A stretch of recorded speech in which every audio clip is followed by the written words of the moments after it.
Tak další trojblok, bude opět mažoretkový trojblok. Vystoupí trojí mažoretkové týmy, 3 mažoretkové týmy. Tady za námi už se formuje tým s názvem Sluníčka z Domu dětí a mládeže na Teplické.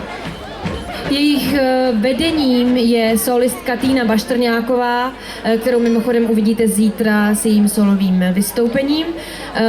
Název tohoto vystoupení je Roztomilý Hany. Po těchto slečnách vystoupí mažoretky Hvězdičky. Bude to určitě super, to už bude trošku ladit s tím stromem Hvězdičky, že? A vystoupí s vystoupením s názvem September. Vedení tohoto mažoretkového souboru je Václav Krejcárek.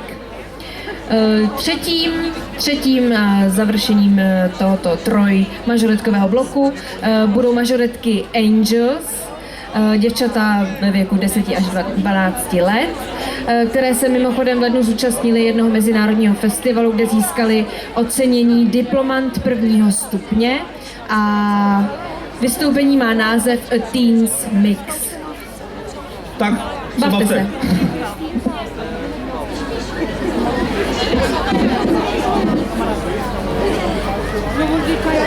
Co udělal?